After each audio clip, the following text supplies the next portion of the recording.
Hello everyone, good morning. Welcome to let's crack UPSC CSC Hindi. मैं सुनील अभिव्यक्ति दिल्ली मुखर्जी नगर से आप सबका स्वागत करता हूं। एक्स यूपीएससी इंटरव्यूअर, अभिव्यक्ति सिविल सर्विसेज मैगजीन का संपादक, लेखक, दिल्ली में एक प्रसिद्ध कोचिंग संस्थान का डायरेक्टर, अनअकैडमी का एजुकेटर। आज एक बड़े ही महत्वपूर्ण विषय पर आप लोगों के समक्ष चर्चा करने मैं उपस्थित हूं, विशेषकर उन लोगों के लिए जो द हिंदू को लेकर के अनेकों प्रकार के प्रश्न के घेरे में रहते हैं। प्रश्न के घेरे कहने का मतलब होता है कि हम भाई सर क्या द हिंदू पर्याप्त है? हम अगर हिंदू पढ़ते हैं तो हिंदू का कंटेंट ज्यादा होता है, उसका नोट्स कैसे बनाएं? तो इन्हीं दो बिंदुओं पर, यानी क्या हिंदू पर्याप्त है और हिंदू का नोट्स आपको कैसे बनाना है, हिंदी मीडियम के बच्चों के लिए हिंदू की क्या उपयोगिता है, इन सब मुद्दों पर हम आज चर्चा करने वाले हैं। बहुत गंभीर चर्चा मैं करूंगा, इसलिए कि क्योंकि आज का विषय मेरे दिल के बहुत करीब है, क्योंकि हिंदी मीडियम के लिए कहीं ना कहीं ये बहुत आवश्यक है कि वो द हिंदू पढ़ें। क्यों पढ़ें वो मैं पहले यहां पे आपको समझाऊंगा, यानी हिंदी मीडियम क्यों पढ़ें द हिंदू और कैसे बनाएं नोट्स, याद रखिएगा। तो आज का ये विषय बहुत ज्यादा इंपॉर्टेंट है, मेरे दिल के करीब है। आगे विस्तार से बातचीत करेंगे।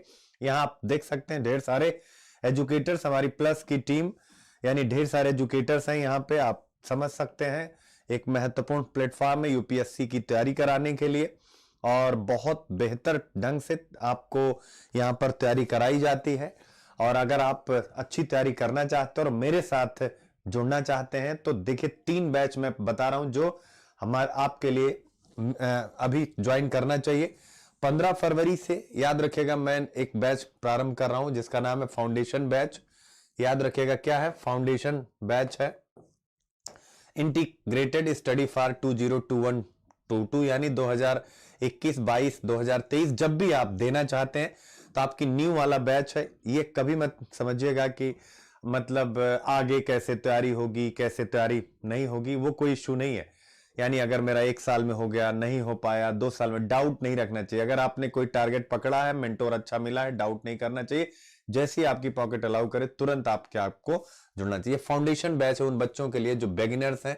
याद रखिएगा बहुत बढ़िया तैयारी होगी। शायद नेक्स्ट ईयर जब भी आप करना चाहेंगे आप साई ऑफ रिलीफ में होंगे, ऐसा लगेगा कि आप बहुत बेहतर ढंग से मेरे साथ इसमें जुड़ पाएंगे। तो यानी अगर 2 साल के लिए आप मेरे साथ इस बैच में जुड़ते हैं तो आपकी फीस एसके लाइव कोड, जी हाँ भूलना नहीं है, मेरे ही कोड से आना है। एसके लाइव कोड के साथ फीस कितनी है? 57,600 रुपए, याद रखिएगा।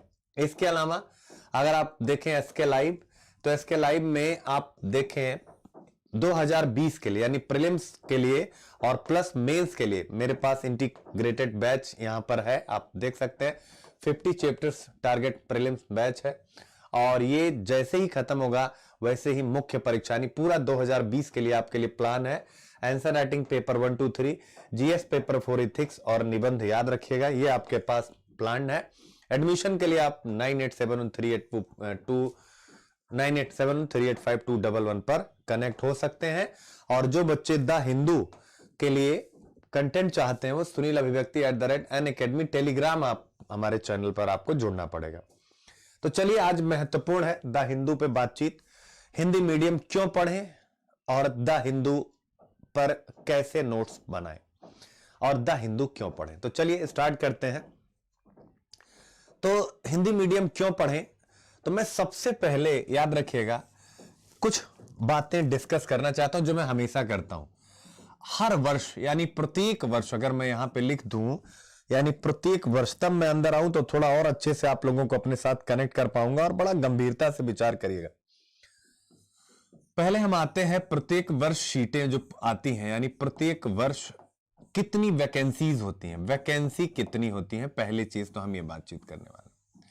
ऑन एन एवरेज 800, कभी कभी 1400 1000 भी आई हैं, लेकिन फिलहाल अभी ऑन एन एवरेज आप 800 सीट यूपीएससी के लिए आती है। इसमें भी जो लोग आईएएस प्रॉपर बनना चाहते हैं, याद रखिएगा आईएएस प्रॉपर तो आपको टॉप में आना पड़ता है, नहीं तो 800 सीट में आप 800वें पे आते हैं तो आप जीवन में आईएएस नहीं बनने वाले। आईएएस माने प्रॉपर, अगर आप आईएएस करना चाहते हैं यानी आपको किसी भी सूरत में अंडर 100 आना पड़ेगा। याद रखिएगा ओबीसी कैटेगरी में थोड़ी सी राहत, एससी कैटेगरी में थोड़ी सी और राहत, याद रखिएगा, लेकिन फिर भी मतलब आपको अपनी कैटेगरी में भी टॉप पर ही आना पड़ेगा। तभी जाकर के आपको मिलेगा, याद रखिएगा, सभी के लिए, सभी कैटेगरीज के लिए। जनरल है तो आपको अंडर 70 आना पड़ेगा, आपके पास ऑप्शन नहीं, यानी अंडर 70। और अगर आप कैटेगरी में है ओबीसी एससी एसटी कहीं पर भी है तो आपको अपनी कैटेगरी में टॉप पे आना पड़ेगा, तभी आपको डिस्ट्रिक्ट मजिस्ट्रेट का पद मिलता। चूंकि आप तैयारी करने आईएएस की आते हैं, यूपीएससी संघ लोक सेवा आयोग नाम है, लेकिन हर बच्चा आईएएस बनना चाहता है। इसके अलावा आईएएस की फिर आईपीएस, आईआरएस, आईएफएस, इसके बाद सारी अलाइड पोस्टेड होती हैं। आप समझ सकते हैं, भले ग्रुप ए की होती हैं लेकिन एक सरकारी नौकरी की तरह है, जिसमें आपको अपने आप को फ्रंट पर ला करके, एक होता ना जैसे फ्रंट की पोस्ट होती है जिसमें आपके पास बहुत कुछ करने का मौका होता है, लोगों में आपकी प्रसिद्धि बढ़ती है, समाज में, मतलब प्रत्येक जगह जहां पर भी आप जाएंगे। एक डीएम का रुतबा, और जो आईएएस एलाइड सर्विसेज होती हैं, तो आईएएस एलाइड वाले पड़ोस से निकल जाएंगे, पता नहीं चलेगा कि ये सर्विस में, जब तक कोई बताएगा नहीं, या वो अपने डिपार्टमेंट में नहीं होंगे। पर जो प्रॉपर आईएएस है, आईपीएस है, तो इसका मतलब है ये दो पोस्टें ऐसी हैं जो एक्चुअल में, मतलब वो कहीं भी रहे, जब निकलते हैं तो पूरे जिले को पता लगता है कि हाँ आज एसपी साहब आ रहे हैं या आज डीएम साहब आ रहे हैं। तो अगर आप एसपी साहब और डीएम साहब वाला कॉन्सेप्ट दिमाग में रखे हुए हैं, और रखना चाहिए सभी लोगों को, तो स्वाभाविक आज की क्लास आपके लिए बहुत ज्यादा इंपॉर्टेंट होने वाली है। मैंने बताया, चाहे जनरल कैंडिडेट हो, ओबीसी एससी, आपको अगर जनरल है अंडर 70 आना पड़ेगा, 70 के अंदर आएंगे तब जाकर के डीएम मिलेगा, वो भी 70-72 पे आते हैं तो आपको जो मन पसंद वाला जिला होता है वह कॉन्सेप्ट भी यहां नहीं मिलने वाला। तो इसका मतलब है एकदम कांटे पर चलने की तरह है, तलवार पर चलने की तरह है, याद रखिएगा, तलवार पर। पूरे देश में 70 लोगों में आना जनरल, उसके बाद ओबीसी एससी एसटी, आप लोगों को भी अपनी अपनी कैटेगरी में टॉप पे आना है। तब आप विचार करिए, उस टॉप पे आने के लिए इट्स 800 सीट आपके सामने आती, और 800 सीट में याद रखिएगा एवरेज, कभी 700 हुई, 900 हुई, मैंने एवरेज लिया, औसत 800 सीट। और मेरा टारगेट यही बताना है कि हिंदी मीडियम क्यों पढ़ें, हिंदी मीडियम क्यों पढ़ें, द हिंदू याद रखिएगा, यानी हिंदी मीडियम के स्टूडेंट क्यों पढ़ें, टारगेट मेरा वही है। तो पहली चीज मैंने यहां पे आपको ये डिफाइन कर दिया। अब दूसरी चीज पे आता हूं। इस औसत सीट में हर वर्ष का, जैसे मान लीजिए आप 2020 करना चाहते हैं, या अभी आप अटेम्प्ट कर रहे हैं, मान लीजिए आप अटेम्प्ट करना चाहते हैं 2020 में, और आपका नाम मिस्टर ए है या मिस ए है, आपका नाम मिस्टर बी है या मिस बी है, तो आप क्या करना चाहते हैं 2021, 22 या 23 जब भी करना चाहते हैं। तो यहां पर एक बड़ा बढ़िया कॉन्सेप्ट है। अब इस चीज को मैं यहां लेकर के आता हूं, यानी मिस्टर ए मिस्टर बी, यानी 800 सीट आपकी है। तो क्या होता है, अगर मान लीजिए आप 2020 में अटेम्प्ट कर रहे हैं और आप फ्रेशर हैं, हिंदी माध्यम से हैं, याद रखिएगा आप क्या है, फ्रेशर हैं, हिंदी मीडियम से हैं, या जो 2021 में अटेम्प्ट करेंगे, कब करेंगे 2021 में, वो भी क्या है 21 में भी करें तो भी फ्रेशर्स हैं, हिंदी मीडियम है, या आप 2022 में करना चाहते हैं, प्रत्येक कंडीशन में। तो एक उदाहरण में 2020 का आपको समझा दूंगा, वही यहां भी एप्लीकेबल होगा, वही यहां भी एप्लीकेबल होगा। अब ये अगर 800 सीट है, तो इस 800 सीट में जो 2019 में सफल हो चुके हैं, 2019 में याद रखिएगा जो सफल हो चुके हैं, यानी अभी तो मैं जब करा रहा हूं तभी उनका इंटरव्यू होने वाला है, तो जो 2019 में सफल होंगे, मान लीजिए उस साल भी 800 सीट हुई, तो इस 800 सीट में एवरेज में अब आप देखोगे कि 400 जो स्टूडेंट होंगे, एस्पिरेंट जो सफल हुए हैं, तो ये 400 लोअर रैंकिंग पे, किस पे है, LR, वो लोअर रैंकिंग पे, यानी उनको ये जो प्रॉपर आईएएस है, ये प्रॉपर आईएएस नहीं मिल पाया। और याद रखिएगा, कुछ लोगों को छोड़ करके सभी लोग जो भी आईएएस प्रॉपर नहीं होते, अगर वो आईपीएस हैं तो भी, मैंने कहा कुछ 1-2 लोगों को, 1-2% को छोड़ करके सभी री अटेम्प्ट करते हैं। सभी क्या करते हैं, सभी री अटेम्प्ट करते हैं, यानी अगला अटेम्प्ट वो लेते हैं, किस लिए, कि वो आईएएस प्राप्त कर सकें। अब ऐसे में अगर वो री अटेम्प्ट करते हैं, यानी अब देखिएगा ये हो गया 19 और ये क्या हो गया, ये हो गया 20। अब 20 में भी 800 सीट है, अब क्या हो गया 20 में भी 800 सीट है।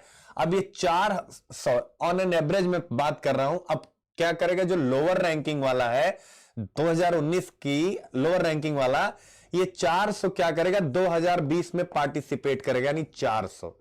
अब आप देख सकते हैं, मैं एक एवरेज बता रहा हूं, वो 375 भी हो सकता है, 350 भी होता है, 425 भी हो सकता है। तो ये 400 मिनिमम हो सकता है, ज्यादा भागीदारी करे तो मैं मिनिमम बता रहा हूं, या मैंने हाफ लिया है, क्योंकि आईएएस की प्रॉपर तो कुछ ही लोगों को मिल पाएगी ना, ज्यादा 150 सीट है तो 150 लोगों को। तो ये हो गया आपका, यानी ये री अटेम्प्ट करते हैं, इनको हम बोलेंगे बीएसएस में आर ए री अटेम्प्ट, आर से री, ए से अटेम्प्ट। अब आप मुझे बताइए द हिंदू क्यों पढ़े पे मैं आ रहा हूं, वही बताना चाह रहा हूं, आप अपने दिमाग में यही रखिएगा। अब आपके पास 2020 में री अटेम्प्ट कर रहे हैं, यानी अब इसका मतलब है कि आपसे उनकी जो मतलब सक्सेस होने की संभावना ज्यादा है कि नहीं है, क्योंकि वो भाई पीटी भी निकाल चुके हैं, मेंस भी, सिलेक्शन में उनको प्रोसेस पता है। अब इसका मतलब सीट इन्होंने 400 रिजर्व कर दी। अब बची कितनी सीट, 400 सीट, याद रखिएगा ऑन एन एवरेज। अब कितनी बच गई, 400 बची। तो 2019 में ये जो 800 सीट के लिए इंटरव्यू हुआ था, तो अप्रॉक्स जो 2000 बच्चे भागीदार हुए थे, 2000 बच्चे इंटरव्यू, अप्रॉक्स में सब बातचीत कर रहा हूं, 2000 जिन्होंने आईवी इंटरव्यू दिया था, तो बेटा उसमें से 800 ही तो सफल हुए, 1200 तो बच गए ना। इसका मतलब बची 400 में 1200 मान सकते हैं, 200 लोग ओवरेज हो गए, उनका आखिरी अटेम्प्ट था, बचे 1000, ऐसा होता नहीं, लेकिन फिर भी बचे 1000। वो अगली बार क्या करेंगे, वो इस 400 के लिए जान लगा देंगे। क्या करेंगे, जान लगा देंगे। ये 1000, अब देखिए सीट 400 बच रही और ये आगे 1000 जो इंटरव्यू देके फेल है, 800, 600 आप और कम कर लीजिए, आप 800 कर लीजिए, आप 600 कर लीजिए, याद रखिएगा कितना कर लीजिए, 600 कर लीजिए, और सीट है 400। अब ये भी तो अपना प्राण लगा देंगे। तो अब आप देखिए एक चक्रव्यूह आपको दिखाई दे रहा होगा, क्या दिखाई दे रहा होगा, एक चक्रव्यूह आपके सामने दिखाई दे रहा है कि यार सीटें तो हम लोगों के लिए, यानी जो नए स्टूडेंट होंगे, विशेष कर ये भैया हिंदी मीडियम वाले, वैसे ही पढ़ाई ऐसे हो रही है कोचिंगों में कि जहां पर कहीं ना कहीं, और आपकी डिपेंडेंसी उन पर अधिक है, चूंकि हम अपने आप को खोलने की कोशिश नहीं करते हैं। तो ऐसे में जो पूरी की पूरी प्रक्रिया है, हमारा बेसिक पहले से कमजोर है, याद रखिएगा, बेसिक डाउन है, और ऐसे में जो हमें पढ़ा रहे हैं वहां भी एक समस्या है कि डिमांड और सप्लाई, यानी कि क्रिएट नहीं कर पा रहे हैं, क्वेश्चन आंसर फॉर्मेट नहीं बन पा रहा, पूरी कोचिंग होने के बाद भी आंसर राइटिंग नहीं समझ में आती है, प्रीलिम्स कहां से पूछेगा यह समझ में नहीं आता। तो ऐसी परिस्थिति में अब आप बताएं, हम हिंदी मीडियम वाले, मैं भी, यानी मैं यहां पर हूं, मैं भी आपके साथ शामिल हो रहा हूं, मैं हिंदी मीडियम वाला, मैं अपने आप को ले रहा हूं, आप सबको नहीं, मैं हिंदी मीडियम वाला। अब इसमें अपनी सीट कैसे सुरक्षित करूंगा, मैं, यानी मैं सुनील अभिव्यक्ति अपनी हिंदी मीडियम में यहां पे सीट कैसे सुरक्षित करूंगा, यानी कि ये चक्रव्यूह है। इसका मतलब हमारे अंदर निराशा आ जानी चाहिए, अरे यार अब तो होना ही नहीं। तो मैंने कहा ना, निराश तो होना ही नहीं। तो आज पूरा लेक्चर उसी निराशा के बंधन को तोड़ने के लिए, और सत्यता तो आपको पता लग गया कि जो मैं कह रहा हूं यह 20 में भी होगा, 21 में भी होगा, 22 में भी होगा, पहले से होता रहा, आगे होता चला जाएगा। तो इसका मतलब है इस चक्रव्यूह को तोड़ना है। मेरे प्यारे बच्चों, क्या ये चक्रव्यूह नहीं है, ये चक्रव्यूह है कि नहीं? मैं अपने मस्तक पे लिख रहा हूं चक्रव्यूह, ये मेरा मस्तिष्क, मेरे सभी बच्चों का जो मुझे फॉलो कर रहे हैं उनका मस्तिष्क है, हमने यहां लिख दिया चक्रव्यूह, और मैं इसी चक्रव्यूह को आज तोड़ूंगा, जिसमें ये चाहे 400 आईएएस हो, चाहे 800 हो, आप अपनी सीट सुरक्षित कर पाएंगे। लेकिन अगर आप लॉजिकली चीजों को सुनेंगे, समझेंगे और उस पर अमल करेंगे, सुनना नहीं है, समझना नहीं, उस पर अमल करना है। तो आइए इस चक्रव्यूह को कैसे तोड़े, मैं अपने दिमाग से तोड़ूंगा, और अपने सब हिंदी मीडियम के स्टूडेंट्स को, गांव के खेतों में बैठे हुए स्टूडेंट को, उन सब तक मैं हिंदू को लेके जाऊंगा। याद रखिएगा कि द हिंदू कैसे इस चक्रव्यूह को तोड़ेगा, पूरी चर्चा यही है। तो हिंदी मीडियम क्यों पढ़े द हिंदू? तो पहले प्रश्न का उत्तर शायद मैं आपको थोड़ा थोड़ा दे पाया हूं कि हिंदी मीडियम क्यों पढ़े, उसका आंसर है कि इस चक्रव्यूह को तोड़ना है। अंग्रेजी माध्यम के बच्चे द हिंदू को बहुत गंभीरता के साथ पालन करते हैं उसका, और हिंदू पढ़ना नहीं है, हिंदू को यूज करना सीखना है। यूज करने का मतलब पेपर 1, पेपर 2, पेपर 3, पेपर 4, निबंध, ऑप्शनल पेपर, यानी कि अपने सभी आंसर्स को कंटेम्परेरी से अटैच करना है। आप कहेंगे ये करंट अफेयर्स है बच्चों, ये करंट अफेयर्स तो है ही है, लेकिन आप मुझे बताइए अगर कोई चीज एडिटोरियल में आती है तो क्या बिना बेस के बातचीत होती है? अगर चालाक बच्चा है द हिंदू से ही यूपीएससी क्लियर कर जाएगा, उसको जीएस भी पढ़ने की जरूरत नहीं है। लेकिन हाँ, स्वाभाविक है, नया है तो उसे कुछ न कुछ करना पड़ेगा। तो ये यानी हिंदी मीडियम क्यों पढ़े द हिंदू? तो पहली चीज अभी आई कि वह चक्रव्यूह को तोड़े।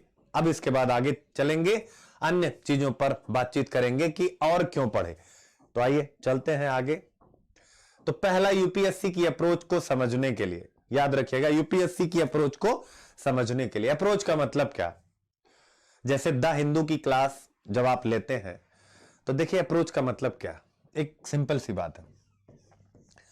यूपीएससी यानी आईएएस की तैयारी है, यूपीएससी की अप्रोच का मतलब आईएएस यानी उस पद की अप्रोच है, उस पद की जो आपको मिलने वाला है। तो अप्रोच का मतलब क्या होता है? यानी जैसे मान लीजिए द हिंदू आप पढ़ते हैं तो एडिटोरियल और नेशनल न्यूज, मेन उसका एडिटोरियल इंपॉर्टेंट। मान लीजिए एडिटोरियल आप पढ़ते हैं, एडिटोरियल। तो अब एडिटोरियल यानी कि आप देखें एक पेज नंबर 10 और पेज नंबर 11 दो होते हैं, अप्रॉक्स ले 4 हो जाता है, 10 से 3 हो जाता है, 11 से, यानी 7 एडिटोरियल यानी 7 मुद्दे। अब आप देखिए 7 मुद्दे क्या होते हैं? नेशनल इश्यूज होते हैं, नेशनल और इंटरनेशनल, यानी कि नेशनल और इंटरनेशनल, ये यही विषय, नेशनल जितने भी इश्यूज, राजनीतिक, आर्थिक, सामाजिक, धार्मिक, इंटरनेशनल जो भी आईआर वगैरह। तो इसका मतलब है कि यूपीएससी जो भी पूछता है ये यही जो डेली के 7 इश्यूज होते हैं, याद रखिएगा डेली के 7 इश्यूज। मैं मानता हूं एवरेज निकाल दीजिए तो 2 मान लीजिए बहुत कमजोर होते हैं, 5 टॉपिक तो अच्छे होते ही होते हैं, और आप लोग मेरी क्लास में ये चीज पाए भी हैं। तो 5 टॉपिक यानी हर हफ्ते अगर हम 6 दिन आता है, 6 दिन आता है, याद रखिएगा एडिटोरियल 7वें दिन संडे नहीं आता, तो इसलिए हम लोग 7वें दिन कराते नहीं है। तो 6 दिन एडिटोरियल, 6 और 5 यानी 30, यानी कितना हो गया? यानी 30 एडिटोरियल आप एक हफ्ते में करते हैं। 4 हफ्ते में कितना हो गया? इंटू 4, 4 हफ्ते में कितना, यानी एक माह में कितना हो गया? 120 एडिटोरियल। एक वर्ष तैयारी में होता है, आप देखिए कितना एडिटोरियल सॉरी मैं कह रहा हूं कि सॉरी ठीक है, क्लियर? हाँ बिल्कुल सही, सॉरी। यानी क्या, एक दिन में आपको 6 दिन में 5 मिल रहा है, तो 6 पंचे 30, यानी कि 120 एडिटोरियल। सही था बच्चों, 120 एडिटोरियल। अब साल भर में कितने हो गए आप सोच लीजिए, यानी कि आप देखें 1000 से ऊपर ज्यादा एडिटोरियल, यानी एक साल आपने किया 1000 मुद्दे, और उस मुद्दे के अंदर जो जो टर्मिनोलॉजी वो सब आप क्लियर कर लीजिए। 1000 मुद्दे, टर्मिनोलॉजी, आपका यूपीएससी प्रीलिम्स मेंस दोनों निकल जाएगा। याद रखिएगा। तो पहली बात है यूपीएससी की अप्रोच को समझने के लिए कि हमें पता लगता है कि हमारे देश में क्या हो रहा है, हिंदू पढ़ना चाहिए, क्योंकि उसके एडिटोरियल आप जो नेशनल कंसर्न के मेजर इश्यूज रहते हैं वो यहां पर होते हैं। दूसरा क्या है, एग्जाम पैटर्न का 80 से 90% हिस्सा करंट अफेयर से जुड़ा होता है, ये बहुत इंपॉर्टेंट है। टीना डाबी जो टॉपर रही, उनका इंटरव्यू आप कभी सुनिएगा। उन्होंने कहा स्टार्टिंग के अपने इनिशियल में कि इट्स साल मेंस को, तो उन्होंने कहा यानी जो मेंस होता है इस एग्जाम का, it's all about current affairs. क्या बोला? ये टोटल क्या है? करंट अफेयर्स है, 80% करंट अफेयर्स। इसका मतलब है कि नेशनल इंटरनेशनल जो मुद्दे चर्चा में रहते हैं उन्हीं मुद्दों को क्या करता है यूपीएससी, उसका बेसिक पूछ लेता है। फॉर एग्जाम्पल, जैसे मान लीजिए आपने क्या पढ़ा, सिटीजनशिप अमेंडमेंट एक्ट पढ़ा, आजकल खूब चर्चा में, आप सब लोगों को पता भी होगा। अब सिटीजनशिप अमेंडमेंट एक्ट को लेकर के 300 अनुच्छेद 14 विधि के समक्ष समता का इश्यू आता है, क्योंकि उसमें मुस्लिमों को छोड़ा गया है, तो विश्लेषक उस मुद्दे को लेकर के चर्चा कर रहे हैं। विश्लेषक धर्म निरपेक्षता के भारत की संविधान की प्रस्तावना को लेकर के इस मुद्दे की चर्चा कर रहे हैं। अब यूपीएससी, अब आपने तो पढ़ा अनुच्छेद 14 विधि के समता विधियों का समान संरक्षण, और फिर आपने पढ़ा कि धर्म निरपेक्षता, पंथ निरपेक्षता, लगातार ये शब्द चर्चा में आ रहे हैं। अब यूपीएससी क्या करेगा?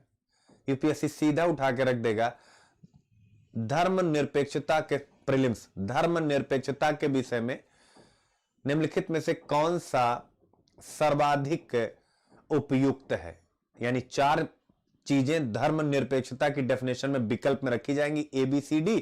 चारों में से कौन है जो धर्म निरपेक्षता को सबसे बेहतर ढंग से व्याख्यायित करता है। तो इसका मतलब क्या हो गया कि यानी जो मुद्दे चर्चा में है यूपीएससी ने उसको, उसके बेसिक को पूछ लिया, और आपको क्या लगा? आपको लगा अरे यार ये तो पॉलिटी आ गई। जी नहीं, वो क्या आ गया? करंट आ गया। हाँ ठीक है, पॉलिटी पढ़िए, ट्रेडिशनल पढ़िए, उससे कोई शिकायत नहीं, लेकिन मैं द हिंदू की उपयोगिता बता रहा हूं। फॉर एग्जाम्पल फिर एक अभी आप मतलब हाल फिलहाल में पढ़ रहे, क्या है? करंट अफेयर से कैसे जुड़ा।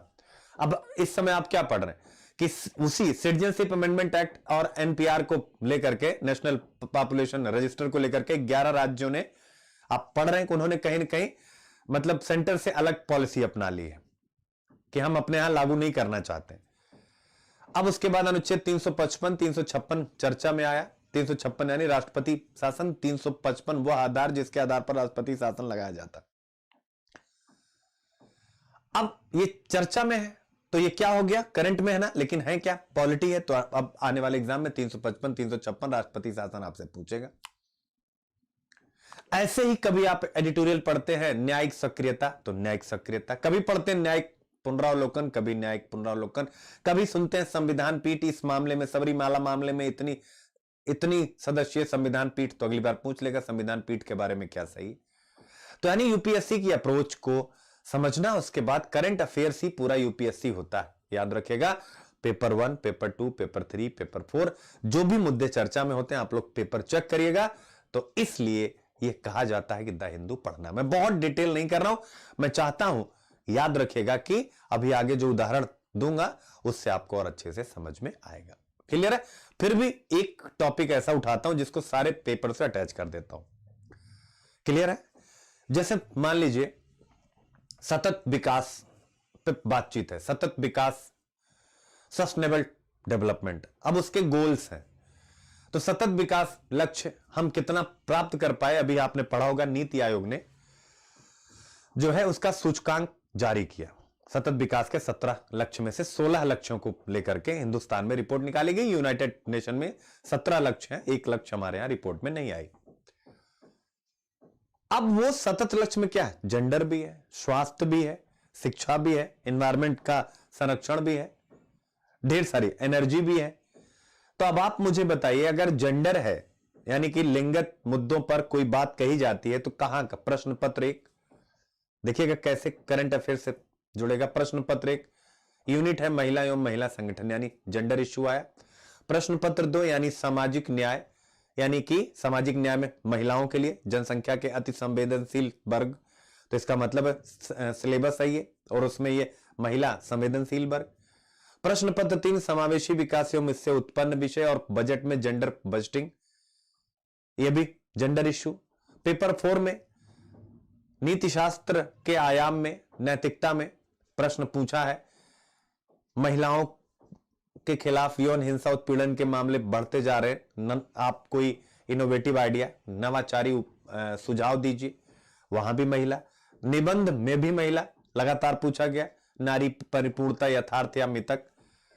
तो कहने का मेरा मतलब है स्त्री पुरुष के समान सरोकारों को शामिल किए बिना विकास संकटग्रस्त है। इसका मतलब क्या है? ये जो मुद्दे होते हैं उन मुद्दों को आप डिटेलिंग करिए, जैसा हिंदू में मैं कराता हूं, तो स्वाभाविक है आपको क्या होगा कि यहां से 80 to 90% आपको मिलेगा। एक बार फॉलो करिए और गहराई से इंग्लिश मीडियम की सफलता पर विचार कीजिए। तीसरा है इंग्लिश मीडियम के एस्पिरेंट्स की सफलता को यह बड़ा आधार प्रदान करता है। याद रखिएगा, इसलिए कहीं ना कहीं आपको यह विषय चयनित करना चाहिए। याद रखिएगा, इंग्लिश मीडियम के एस्पिरेंट्स की सफलता को यह बड़ा आधार प्रदान करता है, यानी उनके एजुकेशन कैरिकुलम का द हिंदू एक बड़ा आधार है, और पूरा रिजल्ट भी उन्हीं के हाथ में। यह पॉइंट आपको ध्यान में रखना है। हिंदी मीडियम लगभग लगभग फिनिश हो रहा है। 2010 तक रिजल्ट इसलिए था, मैं पहले स्पष्ट रूप से आपको बता दूं, क्योंकि मैं उस दौर का एस्पिरेंट रहा हूं और मैंने इंटरव्यू खुद दिया है, इसलिए मैं कह रहा हूं कि वहां पर 2 ऑप्शनल होते थे। जैसे मेरा हिस्ट्री और हिंदी लिटरेचर दोनों ऑप्शनल था, तो 2 ऑप्शनल होने के कारण इंग्लिश मतलब हिंदी मीडियम वाले बच्चे जबरदस्त पढ़ वढ़ करके और अपना काम बना लेते थे। और वहां प्रीलिम्स में भी ऑप्शनल होता था, जिसका स्कोरिंग मार्क्स ज्यादा था, एक क्वेश्चन पर ज्यादा अंक मिलते थे, इसलिए वहां प्री निकलना भी आसान हो जाता था थोड़ा सा बनिस्पत की अब जीएस। और वहां पर आपका मुकाबला इंग्लिश मीडियम से, और आप खुद जानते हैं इंग्लिश मीडियम में कंटेंट अच्छे हैं, वेबसाइट्स अच्छी हैं, कोचिंग संस्थान अच्छे हैं जो डिमांड सप्लाई पर काम कर रहे हैं। तो इसलिए तीसरा है कि द हिंदू क्यों पढ़ना चाहिए, तो इंग्लिश मीडियम के एस्पिरेंट की सफलता को यह बड़ा आधार प्रदान करता है, हमें इसलिए पढ़ना चाहिए। अगला क्या, सीमित सीटें एवं देश के मेधावी छात्रों से प्रतिस्पर्धा। ये देखिए हुसैन बोल्ट है, ये देश के मेधावी छात्र, आप सबको पता है, जैसे हम 2-3-4 भाई बहन 1-2 जितने भी हो, उसमें सोता नहीं एक भाई खिलाड़ी हो जाता है, एक भाई सचिन हो जाता है, बाकी भाई तो सचिन के सचिन नहीं हो पाए ना, जबकि एक ही माता पिता की संतान है, एक पिता की संतान है। विराट कोहली खुद इतने बड़े प्लेयर, उनके भाई क्यों नहीं हो सकता उनकी प्रसिद्धि कुछ और हो। तो सिंपल सी बात है, यानी कि ये एक कॉमन फेनोमिना है कि एक ही परिवार में 2 बच्चे समान मेधा के नहीं हो सकते। तो ऐसे में हमें यह मानना चाहिए कुछ लोग बहुत ज्यादा मेधावी होते हैं और सीटें बहुत कम है। ऐसे में इन मेधावियों से, यानी हुसैन बोल्ट जब तक रहे तब तक आप देख सकते हैं और लोगों की स्थिति क्या रही, एक आदमी यहां बाकी सब वहां। जब छोड़ा, अब उन्होंने संन्यास लिया, तब जाकर के लोगों के लिए सीट मिलना शुरू हुई। तो देश के मेधावी छात्रों से प्रतिस्पर्धा है, तो इसका मतलब है कि जो द हिंदू है, जब ये सभी मेधावी छात्र पढ़ते हैं तो हम क्यों, एक तो मेधावी भी हैं, ऊपर से हिंदू भी पढ़ रहे हैं। हिंदू ने मुद्दे प्रदान करता है हर दिन 5 टॉप क्लास के मुद्दे, और बच्चे कहते हैं सर इसके अलावा क्या पढ़ें। भैया इसके अलावा क्या पढ़ोगे, जो वर्ड उसमें आ रहे हैं, जो शब्द आ रहे हैं, आप उनको गूगल करिए, इंटरनेट करिए। कनिष्क कटारिया जी ने क्या कहा कि हमने इंटरनेट का उपयोग किया खूब, तो आप भी करिए, गूगल करिए। फिर द हिंदू क्यों पढ़े सीरीज में अब हम आ गए द हिंदू कैसे पढ़े। उम्मीद करता हूं कि आप लोग समझ पाए होंगे क्यों पढ़े। तो एक बार मैं आपका रिवीजन करा दूं, क्योंकि एक खंड हमारा समाप्त होता है, हमारा ये खंड यहां से समाप्त होता है, कौन सा, कि द हिंदू क्यों पढ़े। तो यूपीएससी की अप्रोच को समझने के लिए, क्योंकि एग्जाम पैटर्न का 80 से 90% हिस्सा करंट अफेयर से जुड़ा हुआ, इसलिए हिंदू पढ़े। सफलता, इंग्लिश मीडियम के एस्पिरेंट की सफलता को बड़ा आधार हिंदू प्रदान करता है, इसलिए पढ़े। अगला, सीमित सीटें एवं देश के मेधावी छात्रों से प्रतिस्पर्धा है, इसलिए पढ़े, क्योंकि ये बेटा पढ़ाई नहीं है, ये कंपटीशन है, जिसमें एक हारेगा तभी एक जीतेगा। याद रखिएगा, इसमें बहुत उदारता की आवश्यकता नहीं कि हम उदार हैं, हम अपनी पढ़ाई कर रहे हैं, भैया नहीं, तो प्रतिस्पर्धा है, दूसरों से अच्छा करोगे तब जाकर के जीत पाओगे। अब इन चारों बातों पर अगर आपकी समझ बन गई हो, तो अब आइए हम लोग बातचीत करते हैं how to read the newspaper, यानी कि कैसे पढ़े द हिंदू। ये अब आपको यहां पे हाउ टू रीड याद रखिएगा। बड़ा मन में एक भ्रम सा होता है, यार कैसे पढ़े, कौन सा इंपॉर्टेंट होता है, क्या क्या क्या क्या। तो एज अ मेंटोर मैं लगातार अपने, आप ये मानिए 10 वर्ष की मैंने यूपीएससी की तैयारी की है, इंटरव्यू तक पहुंचा हूं। इसके अलावा पिछले 8 वर्षों से अब एक रिनाउंड पत्रिका निकालता हूं, जो मैं यहां डिस्कस भी करता हूं, अभिव्यक्ति सिविल सर्विसेज, उसका संपादक लेखक हूं। लगातार बजट पे, इन सब पे किताबें, सर्वे पे निकालता रहा हूं। इसके अलावा इथिक्स पर जब सिलेबस आया था 2014-13 में, तो 14 में पहली किताब थी जो मैंने लिखी। तो ये मेरा पूरा टीचिंग 10 साल की तैयारी, 10 साल लगभग होने जा रहा है, टीचिंग का एक्सपीरियंस है मेरा। तो अपने उस समग्र अनुभव और पूरी ईमानदारी के साथ आपके समक्ष ये बात कह रहा हूं कि आप लोग द हिंदू को गंभीरता से लें और कैसे पढ़ें, तो मेरा एक्सपीरियंस आपके काम आएगा, ये मान के चलिएगा। तो चलिए चलते हैं द हिंदू। फॉर प्रीलिम्स कैसे पढ़ें, तो सबसे पहले प्रीलिम्स, चूंकि एग्जाम के चरण 3 होते हैं, तो सबसे पहले प्रीलिम्स में कैसे पढ़े, फिर मेंस में कैसे पढ़े, फिर इंटरव्यू में पढ़े। तो याद रखिएगा प्रीलिम्स में कैसे पढ़े, सबसे पहले यहां देख लेते हैं। तो प्रीलिम्स में कैसे पढ़े, यानी आपको क्या करना है। प्रीलिम्स आपको पता है ऑब्जेक्टिव एमसीक्यूज। तो एमसीक्यूज के लिए जैसे मान लीजिए आप कैसे पढ़ेंगे, तो मैं यहां पे बना देता हूं फॉर प्रीलिम्स। यानी कि जैसे आप, मैंने कहा कि लगभग 4 एडिटोरियल पेज नंबर 4 एडिटोरियल होते हैं पेज नंबर 10 पे, और 3 एडिटोरियल होते हैं जो है किस पे, पेज नंबर 11 पे। ये मंडे टू थर्सडे का होता है। फ्राइडे क्या हो जाता है, एडिटोरियल पे 2 हो जाते हैं, मतलब 11 नंबर पे, चूंकि एक बहुत बड़ा एडिटोरियल आता है जिसमें क्वेश्चन आंसर होता है, और यहां 4 चलते रहते हैं, यानी 6 हो जाता है। फ्राइडे को 6 हो जाता है, और सैटरडे को इधर तो 4 रहता है किस पे, पेज नंबर 10 पे, सेम स्टिल रिमेन, पर यहां पर 1 हो जाता है, चूंकि अपोजिट एडिटोरियल पे किसी एक मुद्दे पर चर्चा, यानी 5 हो जाता है। तो आप देखिए, यानी 5, 6 और इसके अलावा जो है 4 और 3, तो यानी 7, 4, 11 और नहीं 7, 5, 12 और 6, 18। 18 एडिटोरियल आपको एक हफ्ते में पढ़ने को मिलते हैं। इनमें से मान लेते हैं 4 बहुत खराब होते हैं, 4 या 5 भी कर सकते हैं आप। बाकी हम मान सकते हैं कि हमारे पास 14 एडिटोरियल होते हैं जो काम के होते हैं, और प्लस इसके अलावा नेशनल न्यूज भी होती हैं। क्या होती हैं, नेशनल न्यूज भी होती हैं, यानी रिपोर्ट, सूचकांक, इन्वायरमेंट, प्रीलिम्स के लिए, यानी प्रीलिम्स के लिए भी होती हैं, याद रखिएगा। जो डायरेक्ट वन लाइनर होती हैं, हालांकि कोई ऐसा स्पेशल प्रीलिम्स के लिए नहीं होता। अब प्रीलिम्स के लिए क्या पढ़ना है, तो यानी कि जो भी एडिटोरियल में, ये जो एडिटोरियल्स होते हैं, इसमें जो भी न्यूज आई, जैसे अभी मैंने स्टार्टिंग में बताया, जैसे मान लीजिए कोई भी न्यूज आई, जैसे आया कि 10 रामसर स्थल भारत में घोषित किए गए। रामसर स्थल, वेटलैंड, ठीक है ना, वेटलैंड यानी आर्द्र भूमि। तो इसका मतलब अब जब ये आया, तुरंत आपको क्या करना पड़ा, ये 10 रामसर स्थल आपको तुरंत याद करने हैं। इसके अलावा और कौन से रामसर स्थल हैं वो आपको तुरंत निकालने हैं। इन रामसर स्थलों की विशेषताएं क्या है वो निकाल लेनी है। फिर इसके बाद आना है कि रामसर स्थल कहां है, ईरान।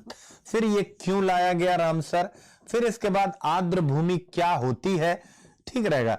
इस प्रकार से, यानी ये क्या होती है, जो विविधता को कैसे संरक्षण करती है, ये हो गया आपका एक साथ प्रीलिम्स। यानी एक ही मुद्दा जो आया उसकी बखिया उधेड़ देना, आप एक शब्द में इसको ऐसे समझ सकते हो। तो फॉर प्रीलिम्स ऐसे ही सारे मुद्दे, उम्मीद करता हूं आप समझ गए होंगे। फिर इसके बाद आते हैं फॉर मेंस। यानी फॉर मेंस कैसे करना है, तो जैसे जीएस पेपर 1, पेपर 1 में क्या क्या है आपके सामने, आप स्क्रीन पे देख सकते हैं। तो भारतीय विरासत और संस्कृति यानी इतिहास, विश्व का इतिहास, भूगोल तथा समाज, यानी 3 खंड यहां पर, इतिहास, भूगोल और समाज। तो इसका मतलब है, मान लीजिए गांधी की पुण्य तिथि है या गांधी जयंती है, तो अब गांधी के ऊपर क्या होगा, कोई न कोई एडिटोरियल आएगा। 100% आता है 2 अक्टूबर या 30 जनवरी। तो अब ऐसी परिस्थिति में हम क्या करेंगे, गांधी की प्रासंगिकता पर बातचीत कर लेंगे। और आप पेपर 1 उठा करके देखिएगा, गांधी की प्रासंगिकता मुख्य परीक्षा में 2 बार अभी तक 13 से 19 तक के पेपर में पूछ चुका है। ऐसे ही बुद्ध की जयंती आई, तो महात्मा बुद्ध की प्रासंगिकता हमने कर ली, महात्मा बुद्ध भी पूछे जाएंगे। तो आप गांधार, मथुरा, जितनी भी कलाएं हैं वो सब चर्चा में किसी न किसी कारणवश आती रहती हैं। तो इसका मतलब है जैसे आए उनके बारे में हमें डिटेल कर लेना, for prelims for mains both. फिर इसके बाद भूगोल और समाज। जैसे भूगोल में जूनो मिशन जब लॉन्च किया गया था, तो जूनो मिशन पर मुख्य परीक्षा में क्वेश्चन पूछा। प्रवासन पर रिपोर्ट आई तो बलात् प्रवासन पूछा। सेम इसी प्रकार से समाज में, वो चाहे महिला का मुद्दा हो, चाहे क्षेत्रवाद का मुद्दा हो, प्रादेशिकता का, जब भी एडिटोरियल चर्चा में कोई मुद्दा चर्चा में रहता है तो यूपीएससी पूछता है। यानी फॉर मेंस कोई भी टॉपिक पढ़ रहे हैं तो जीएस पेपर 1 में की दृष्टि से क्या इंपॉर्टेंट है, जीएस पेपर 2 यानी शासन व्यवस्था, संविधान, राज्य व्यवस्था, सामाजिक न्याय तथा अंतरराष्ट्रीय संबंध, इसके इतने खंड होते हैं, इसकी दृष्टि से कैसे इंपॉर्टेंट वो आपको खोज लेना। यानी पॉलिटी, क्लियर है, पॉलिटी यानी जैसे अभी मैंने बताया धर्म निरपेक्षता वाला मामला। क्लियर है? तो अब जैसे प्रश्न पीछे पूछे गए, धर्म निरपेक्षता पर लगातार, अगर आपने इस बीच मेरी हिंदू की क्लास देखी हो या आप अगर नहीं भी देखे, कोई भी अखबार पढ़ते हैं तो आपने खूब बातचीत सुनी होगी सीए को लेकर के, भारतीय धर्म निरपेक्षता पर, सॉरी। तो अब यूपीएससी क्या प्रश्न पूछता कि भारतीय धर्म निरपेक्षता पश्चिम से कैसे अलग, यानी भारतीय धर्म निरपेक्षता पश्चिम के वाद विवादों से कैसे परे। तो भारत की धर्मनिरपेक्षता पश्चिम से कैसे अलग है, अब आप विचार कर लीजिए। तो इसका मतलब है कि ये सब एडिटोरियल में, ये किसका हो गया? पॉलिटी का हो गया। हुआ कि नहीं हुआ? ऐसे ही संसद में कोई चर्चा चल रही, कोई बिल पास हुआ, ये क्या हो गया? पॉलिटिक क्वेश्चन हो गया कि नहीं हो गया? तो ये हो गया। फिर ऐसे ही सामाजिक न्याय, कोई स्कीम आई तो सामाजिक न्याय पे प्रश्न आ गया। अंतरराष्ट्रीय संबंध बताने की आवश्यकता नहीं है, कोई मुद्दा हुआ डब्ल्यूटीओ को लेकर के, भारत पाकिस्तान को लेकर के, भारत चीन को लेकर के, भारत अमेरिका, किसी को चाबहार बंदरगाह को लेकर के क्वेश्चन पूछ लिया गया। तो ये होता है, यानी ये मुद्दे ही तो हैं। मेरे प्यारे बच्चों, आप बताइए क्या इसके लिए ट्रेडिशनल पढ़ने की जरूरत है? जो स्मार्ट बच्चे होंगे शायद मेरे इस लेक्चर के बाद वो पूरा फोकस हिंदू पर ही कर दें। बेसिक तो बहुत कम पढ़ने की आवश्यकता है। ये कंपटीशन है बच्चों, आप पढ़ रहे हैं, हिंदी मीडियम वाला केवल पढ़ रहा है और इंग्लिश मीडियम वाला बच्चा जो विदेश में रहता है, जिसने लंबे समय से इतिहास भूगोल पढ़ा ही नहीं है और वो आईएम आईटी से जॉब कर रहा है, विदेशों में आता है 2 साल 3 साल के बाद और यहां पर क्या करता है?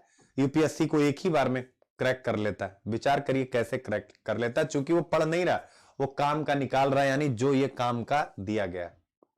इसी प्रकार से जीएस पेपर 3 प्रौद्योगिकी, आर्थिक विकास, जैव विविधता, पर्यावरण सुरक्षा, आपदा। अब मान लीजिए कहीं आपदा आई या आपदा को लेकर के सरकार ने कोई पॉलिसी बनाई, उसी टाइम क्या करना चाहिए कि आपदा एवं आपदा प्रबंधन, कोई, अच्छा आप बताइए किसी एडिटोरियल में जब आपदा के ऊपर लिखा जाएगा तो क्या बस यही बताए कि ये आपदा यहां आई?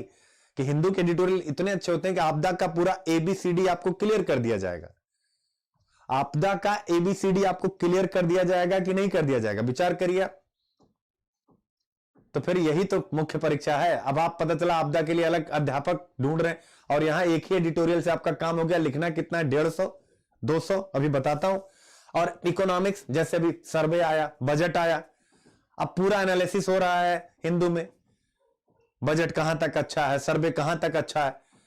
तो एक दृष्टिकोण इकोनॉमी के लिए डेवलप हुआ कि नहीं हुआ? कभी एडिटोरियल जीरो बजट एग्रीकल्चर पर आता है, जीरो बजट नेचुरल फार्मिंग पे, कभी एग्रीकल्चर पर, कभी एमएसएमई पर, कभी बृहद उद्योगों पर, कभी विश्व की भारत से कंपेयर, चीन की भारत से compare, industrial policy, banking system, NBFC. तो ये क्या है? इकोनॉमिक्स ही तो ना। रोजगार पे लेकर के हमेशा आता है कि भारत में रोजगार की चिंता है, सारी रिपोर्ट को जिक्र किया जाता है कि नहीं किया जाता है? जीडीपी वृद्धि क्यों नहीं हो रही? मंदी पर लगातार पता नहीं कितने समय से एडिटोरियल चल रहे हैं। आखिर यूपीएससी में आप बताइए मुझे क्या पूछेगा? उदारीकरण, ये सब लगातार, ग्लोबलाइजेशन का इकोनॉमी पर इंपैक्ट, ये सब लगातार हिंदू में ही मिलते हैं। आप मुझे बताइए, अगर हिंदू में नहीं मिलते हैं तो मैं आपसे पूछना चाहता हूं, आप मुझे बताइए किस किताब में आप ये पाएंगे? क्या आप जहां से पढ़े उस नोट्स में है ये सारी कंटेम्परेरी बातें? अगर आप कोई किताब पढ़ना चाहते हैं, मुझे एक किताब बताइए इकोनॉमिक्स की, डिजास्टर मैनेजमेंट की, इंटरनल सिक्योरिटी की, सोसाइटी की, हिस्ट्री की मान सकते हैं, फिर भी एनसीईआरटी वगैरह से काम थोड़ा बहुत चल जाता है। एक किताब पॉलिटी की भी मान सकते हैं, एम लक्ष्मीकांत सर से बेसिक आपका क्लियर होता है, लेकिन करंट उसमें भी तो नहीं है ना। तो मैं यही कहना चाह रहा हूं कि आप करंट जो कोई भी मुद्दा आता है एडिटोरियल, आप कितना हो जाएगा? अगर आप, मैंने पहले कहा 1 महीने का 30, 1 महीने में अगर आप, सॉरी 1 महीने में पर हफ्ते के हिसाब से अगर डेली 5 लेते हैं, 30 एडिटोरियल होता है। 1 महीने में कितना एडिटोरियल होगा? आप विचार करिए, एक हफ्ते 120, और 120 को आप 12 से, मैं कहता हूं 10 से 2 महीने हटा दीजिए, 0 0 0 0 2 1, आप सोचिए 1200 एडिटोरियल आप पढ़ रहे हैं। और क्या ये चारों पेपर में 1200 से अधिक टॉपिक है? क्या इन चारों पेपर में जो यूपीएससी ने यूनिट डिफाइन करी है, इतिहास की यूनिट, भूगोल की यूनिट, सोसाइटी की यूनिट, इन फिर उसके बाद पॉलिटी की यूनिट, सामाजिक न्याय की यूनिट, आईआर की यूनिट, गवर्नेंस की यूनिट, या इकोनॉमिक्स की, साइंस टेक की, एनवायरमेंट की, डिजास्टर की, इंटरनल सिक्योरिटी की, या एथिक्स की। क्या टोटल अगर आप काउंट करेंगे मुख्य परीक्षा में, आज काउंट करिएगा घर पर जाकर, क्या 1200 एडिटोरियल के बराबर टॉपिक है? नहीं है ना। इसका मतलब हर मुद्दा आ रहा है कि नहीं आ रहा है? आ रहा है कि नहीं आ रहा? आप बताएं मुझे। तो फिर इसलिए हिंदू पढ़ना चाहिए। याद रखिएगा, जीएस पेपर 4, नीति शास्त्र सत्यनिष्ठा, इसको लोग कहते हैं दर्शन शास्त्र, ना जाने क्या क्या है। ये पूरा पूरा का पूरा ठीक है, कॉन्सेप्ट आपको सीखने पर हम लोगों ने पीछे एडिटोरियल किया। आप लोग बच्चों, जो नए बच्चे होंगे, एक प्रश्न आया था, संवैधानिक नैतिकता क्या है? 2019 का प्रश्न है ये। इसका अनुरक्षण किस प्रकार किया जाना चाहिए, पूरा एडिटोरियल ही यहां पर है और मेरे ही लिस्ट में पड़ा हुआ, आप लोग चेक कर सकते हैं द हिंदू की। एथिक्स में कहता है, सोदाहरण कोई प्रश्न पूछता है, राजनीति और नैतिकता साथ साथ नहीं रह सकते, सोदाहरण बताइए। अब राजनीति में अपराधीकरण, अपराध का राजनीतिकरण एडिटोरियल में आता है कि नहीं आता? एथिक्स की एक यूनिट है, भ्रष्टाचार की चुनौतियां, ट्रांसपेरेंसी इंटरनेशनल की रिपोर्ट भ्रष्टाचार सूचकांक आती है। तो क्या उस टाइम भ्रष्टाचार क्या है, क्यों है, कैसे कंट्रोल किया जाए, वो पूरा टॉपिक रहता है कि नहीं रहता? तो इसका मतलब है कि मजा हुआ व्यक्ति और मजा हुआ स्टूडेंट अगर एक साथ मिल जाएंगे तो द हिंदू उनकी नैया पार कर देगा। मैंने क्या बोला? मजे हुए आप, मजा हुआ मैं।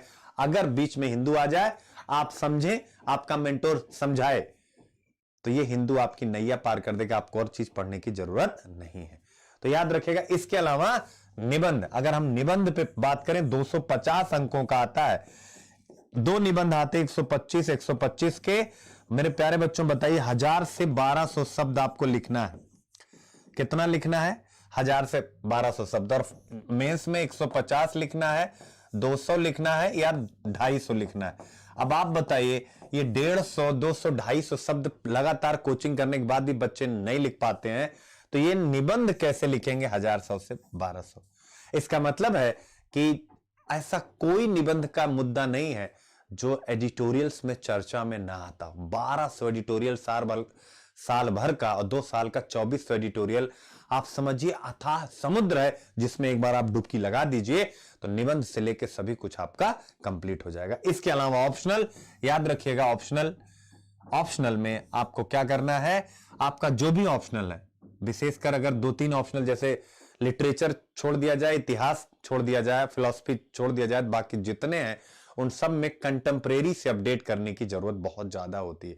इतिहास, हिंदी, साहित्य, ये सब ऐसे विषय हैं, विशेषकर हिंदी साहित्य, जिसमें बहुत ज्यादा अपडेट करने की आवश्यकता नहीं है। इसीलिए इसमें सक्सेस रेशियो ज्यादा होता है, क्योंकि हिंदी माध्यम में विषयों को करंट से अपडेट नहीं किया जा सकता है, जो अन्य ऑप्शनल होते हैं। और जिन बच्चों का अन्य ऑप्शनल होगा वो इस चीज से सहमत भी होंगे। अगर आपको नहीं पता तो अपने सीनियर्स से, जो थोड़ा पढ़ने में अच्छे, एक आध मेंस लिख चुके हो, आप उनसे बात करेंगे तो वो वाकई में आपको यही बात बताएंगे। तो ऑप्शनल के लिए भी, यानी किसी का सोशियोलॉजी है तो कोई सामाजिक मुद्दा आ गया, ठीक है ना, कुछ जाति का मुद्दा, जेंडर का मुद्दा, बाल श्रम का मुद्दा, किसी का पॉलिटिकल साइंस है तो आईआर में कोई टॉपिक आ गया, पॉलिटी का कोई इश्यू आ गया, जो आप अभी यहां प्रश्न पत्र 2 में मैंने जिक्र किए। इसी प्रकार से आपका जो है ज्योग्राफी है, तो जो भी ज्योग्राफी में करंट में इश्यूज चलेंगे, पर्यावरण, क्लाइमेट, ये सब, जो भी सोशियो इकोनॉमी, तो ये आपकी सफलता के लिए सबसे बड़े आधार होगा। और फॉर मेंस यही होगा, याद रखिएगा। तो यहां से इसके अलावा फॉर इंटरव्यू, तो इंटरव्यू के लिए भी एक महत्वपूर्ण प्रक्रिया होती है, याद रखिएगा। फॉर इंटरव्यू यानी आपके व्यक्तित्व का परीक्षण। इंटरव्यू, इंटर यानी आपके अंदर, व्यू मतलब विचार, आपके अंदर के विचार को बाहर निकालने वाली परीक्षा, इसे हम बोलते हैं इंटरव्यू। आपके अंदर के व्यूज को बाहर निकालना। तो आप अगर सोचिए, एक साल में 1200-1400 एडिटोरियल पर अगर आप हिंदू के बढ़िया से किसी मजे हुए इंसान के साथ डिस्कस कर चुके हैं, तो आपके अंदर के विचार कैसे निकलेंगे। यानी आप पहले एनालिसिस हिंदू का करिए, जिसको भी आप पसंद करते हैं, फॉलो करते हैं, उसको सुनिए, चूंकि मेंटोर रखना जीवन की सबसे बड़ी आवश्यकता है। शीशा आपके घर में होता है, शीशा सामने रखिए, जो मुद्दा डिस्कस हुआ उस मुद्दे को आप अपने ढंग से डिस्कस करना शुरू करिए, याद भी हो जाएगा। इसके अलावा जीएस में भी काम आएगा और इंटरव्यू में तो काम आएगा। तब इंटरव्यू जब मेंस निकल जाएगा तो आपको भागने की आवश्यकता नहीं पड़ेगी कि मेरा ये नहीं तैयार। आप मस्त रहेंगे, कूल रहेंगे, केवल मॉक इंटरव्यू देंगे और उसके बाद इंटरव्यू आपका बेहतर हो जाएगा। तो इंटरव्यू के लिए इसकी ये इंपॉर्टेंट है। अब आइए देखें द हिंदू अखबार का इंपॉर्टेंट एरिया कौन कौन सा होता है, यानी इंपॉर्टेंट एरिया कौन कौन सा होता है। इंपॉर्टेंट एरिया यानी जहां पर आपको विशेष फोकस करना चाहिए। ये है पूरा अखबार, 14 पेज जो आपके सामने है, जो मतलब हमारे लिए इंपॉर्टेंट हो सकते हैं। तो यहां से अगर हम देखें तो सबसे पहले आप देखिएगा फ्रंट पेज। तो फ्रंट पेज हमेशा इंपॉर्टेंट होता है क्योंकि जो नेशनल कंसर्न चल रहे होते हैं उसके बारे में। तो ये आपको एक रीडिंग लगानी होती है, मतलब ऐसे ही हेडिंग केवल इसकी हेडिंग में याद रखिएगा, केवल इसकी हेडिंग। जो बच्चे खुद पढ़ना चाहते हैं तो केवल इसकी हेडिंग पढ़ेंगे, ठीक है ना। फिर जब हेडिंग पढ़ लेंगे तो यहां पर अगर आपको ऐसा लगता है कि यानी जो आपका यूपीएससी चारों पेपर है, इसके अलावा प्रीलिम्स का पेपर एनालिसिस तो करना पड़ेगा, नहीं तो अखबार का पढ़ने का मतलब नहीं है। तो यानी वहां से आप चेक करेंगे क्या ऐसा कोई टॉपिक है जो एक गंभीर मुद्दे के रूप में उभर सकता है, यानी क्या है गंभीर मुद्दा। यानी और ये गंभीर मुद्दा आप खोजेंगे कैसे, तो एक तरीका होता है, यानी सबसे पहले कोई न्यूज होती है जो फ्रंट पेज पे आई, फिर उस न्यूज पर कुछ अंदर बातचीत होती है तो वो एक इवेंट बनता है, और उसके बाद यही इवेंट जब एक इश्यू के रूप में कन्वर्ट हो जाए, याद रखिएगा, तब आप मान लीजिएगा कि आपके लिए यह न्यूज बहुत महत्वपूर्ण हो गई। यानी आपको यहां पर महत्व की न्यूज नेशनल इंटरनेशनल ढूंढनी पड़ेगी जिसका डायमेंशन बहुत बड़ा। तो फ्रंट पेज सबकी रीडिंग लेनी है, एक दो खबरें, जैसे मान ली कोई सूचकांक आ गया, कोई समिति की रिपोर्ट आ गई, या फिर सुप्रीम कोर्ट का कोई वर्डिक्ट आ गया, या सुप्रीम कोर्ट का कोई रेफरेंसेस आ गया, या कोई बिल आ गया, कुछ इस प्रकार से, या संसद में किसी विषय पर चर्चा हुई है वो गंभीर है, कुछ इस प्रकार की बातचीत। तो ये हो गया। दूसरा, जैसे हम लोग दिल्ली एडिशन में पढ़ाता हूं तो कैपिटल यानी दिल्ली में, तो एक बार देख लेना चाहिए क्या चल रहा है। अमूमन हमारे लिए बहुत ज्यादा महत्वपूर्ण नहीं होता है, याद रखिएगा। रीजनल चीजें होती हैं, कभी कभार एक दो एग्जाम्पल्स कुछ आ जाते हैं, 3 और 4 ये भी बहुत महत्वपूर्ण नहीं है। नॉर्थ भी बहुत ज्यादा महत्वपूर्ण नहीं है, याद रखिएगा। ईस्ट ये देख लेना चाहिए क्योंकि जैव विविधता वगैरह पर थोड़ा सा यहां मुद्दा आ जाता है। वेस्ट भी बहुत ज्यादा, यानी पश्चिमी भारत के बारे में।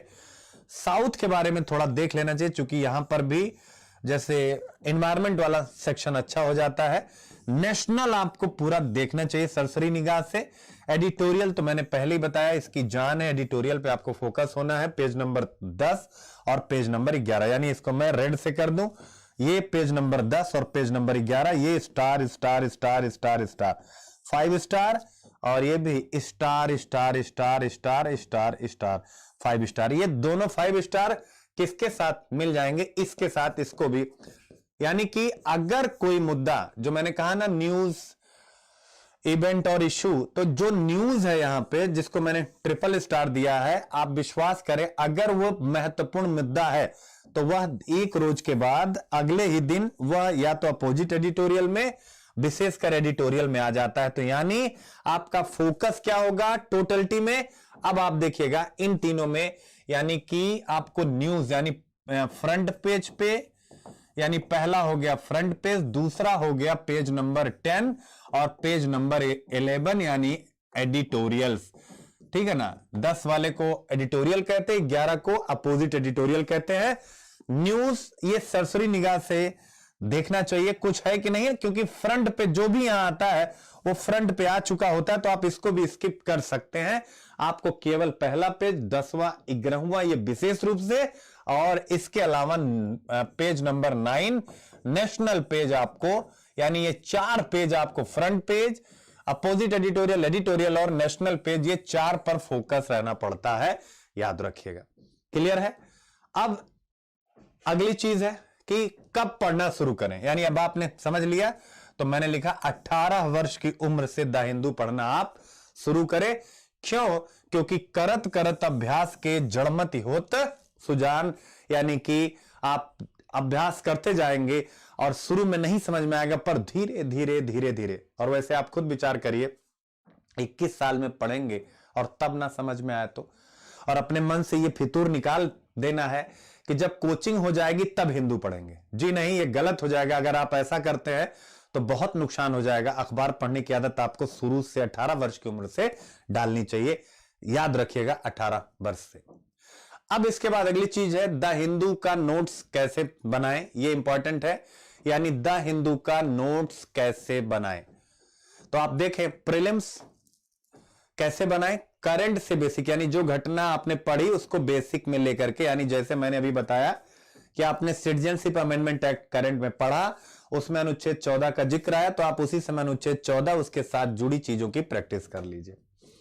मेंस में इसमें भी सेम करंट से बेसिक, यानी कि अगर न्यायिक सक्रियता या जो है सुप्रीम कोर्ट ने न्यायिक पुनरावलोकन पर कोई बात की तो आप तुरंत यहां पर न्यूज पढ़े। अब यहां बेसिक में आ जाए न्यायिक सक्रियता क्या है, न्यायिक पुनरावलोकन क्या है, तो यानी कि करंट से बेसिक। और बेसिक के लिए आपके पास किताब है, आपको भटकने की आवश्यकता नहीं। करंट के लिए आपके पास द हिंदू है ही है, याद रखिएगा। एग्जाम्पल, अब एक एग्जाम्पल मैं बताता हूं। 29 जनवरी द हिंदू का टॉपिक, 29 जनवरी द हिंदू, एक एग्जाम्पल देखिएगा। टॉपिक क्या है, वेटलैंड। क्लियर है, आइए एक उदाहरण से सीख लेते हैं। ये देखिए ऐसे ही टॉपिक आपको निकालना है। 10 more wetlands in India declared as Ramsar site, यानी 10 महत्व और आर्द्र भूमि क्षेत्र रामसर साइट के अंतर्गत भारत में घोषित किए गए। 37 places in India have been recognised under treaty. अब देखिए रामसर संधि के अंतर्गत भारत में इसको मिला करके 37 प्लेस हो चुके हैं। इसका मतलब है, यानी अब आपको क्या जानना है, तो रामसर ट्रीटी क्या है, प्रीलिम्स। वेटलैंड क्या होते हैं, प्रीलिम्स। 10 मोर साइट्स जिनका नाम अभी आएगा वो कहां है, किस राज्य में है, प्रीलिम्स। किस राज्य में ज्यादा है, किस राज्य में कम है, प्रीलिम्स। बाकी टोटल 37 प्रीलिम्स। फिर इसके बाद इन 37 की विशेषता, प्रीलिम्स। देख सकते हैं कैसे निकालना है ना, अंदर गए बगैर हमने पहले ही पेपर का छींचा लेदर कर दिया कि ये आना चाहिए। आइए दिखाएं अब तैयारी कैसे करेंगे। तो जैसे पेपर 3, अब तुरंत एज्यूम करेंगे कि ये कहां इंपॉर्टेंट है, तो जीएस पेपर 3 एनवायरमेंट, यानी जैसे संरक्षण, पर्यावरण, प्रदूषण, और ये यानी एनवायरमेंट जो प्रश्न पत्र 3 है उसमें आ जाएगा। फटाक से हमने देखा यूपीएससी में 2018 में क्या कोई क्वेश्चन आया, अनसॉल्व उठाया, तो देखा आर्द्र भूमि क्या है, आर्द्र भूमि संरक्षण के संदर्भ में बुद्धिमत्तापूर्ण उपयोग की रामसर संकल्पना को स्पष्ट कीजिए। भारत से रामसर स्थलों के 2 उदाहरणों का उदाहरण दीजिए। देख रहे हैं 2 उदाहरण भी बताना है, रामसर स्थल। क्लियर है, तो इसका मतलब क्या हुआ, आर्द्र भूमि पर मुख्य परीक्षा में क्वेश्चन आया, हमें यह पता लग गया। पता लग गया कि नहीं पता लग गया, बताइए मुझे, यानी पता लग गया वेटलैंड पर क्वेश्चन आ चुका है। फिर हमने देखा मानवीय क्रियाकलापों में नीति शास्त्र का सार तत्व यानी एथिक्स को पकड़ा, जिसमें बताया पर्यावरणीय नैतिकता का क्या अर्थ है, इसका अध्ययन करना किस कारण महत्वपूर्ण है। पर्यावरणीय नैतिकता की दृष्टि से किसी एक पर्यावरणीय मुद्दा, यानी कि एक पर्यावरणीय मुद्दा पर चर्चा करिए। तो एक पर्यावरणीय मुद्दा क्या हो गया, यानी वेटलैंड, और उसके माध्यम से जैव विविधता का संरक्षण। अब देखिए यहां से भी आकर के वो लग गया। फिर निबंध हमने देखा धारित आर्थिक विकास के लिए पारिस्थितिकी एवं पर्यावरण का परिरक्षण आवश्यक, यानी सस्टेनेबल इकोनॉमिक डेवलपमेंट के लिए एनवायरमेंट का संरक्षण महत्वपूर्ण है।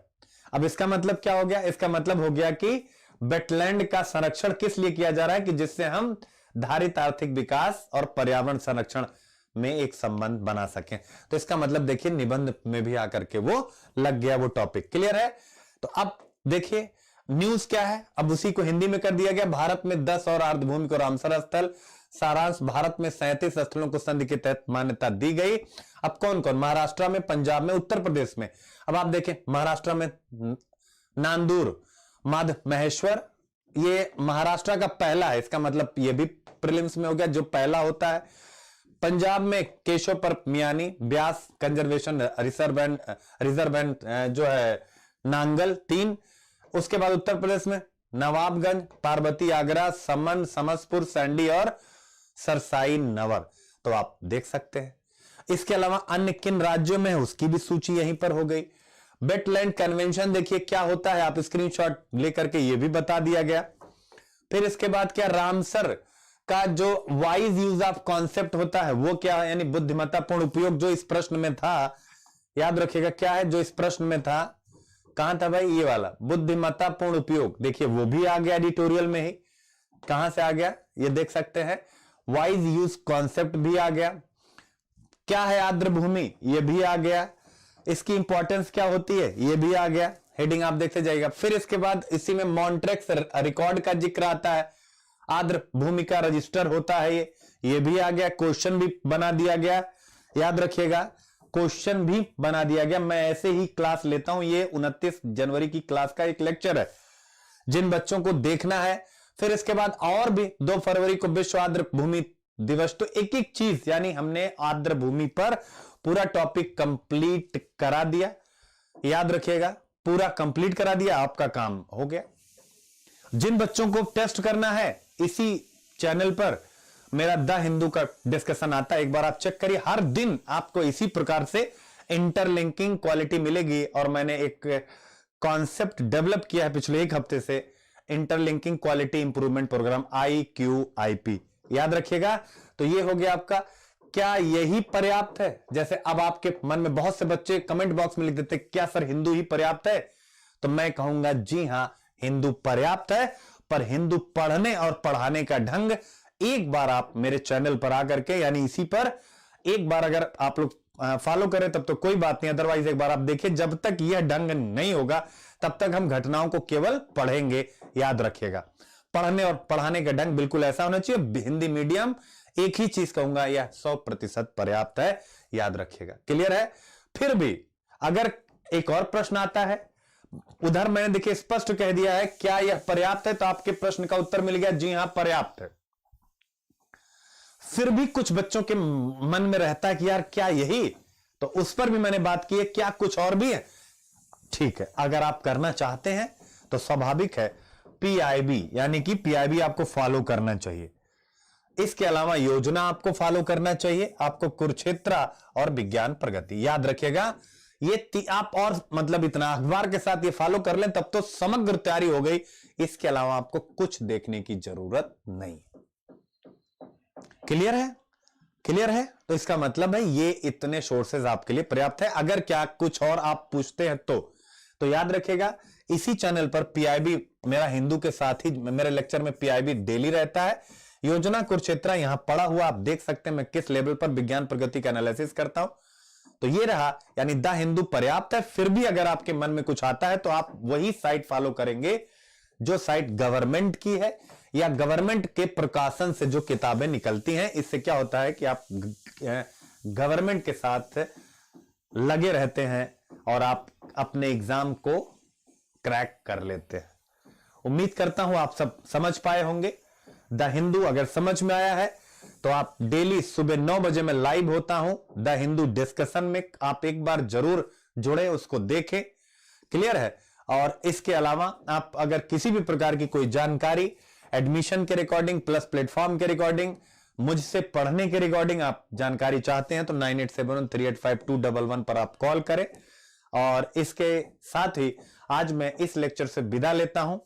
शाम को आप लोगों से 7 बजे मेरी मुलाकात होगी। याद रखिएगा शाम को 7 बजे लाइव में रहूंगा। किस लिए? तो NCERT 4 घंटे में continue class, 4 hours continue class Bipin Chandra आधुनिक भारत के NCERT आपके लिए फिनिश करूंगा। जो काम आप हफ्तों महीने में सोचते हैं 4 घंटे में समाप्त हो जाएगी। कॉन्फिडेंस आपका बढ़ेगा। मिलते हैं छोटे से ब्रेक के बाद, तब तक के लिए जय हिंद, लेट्स क्रैक इट।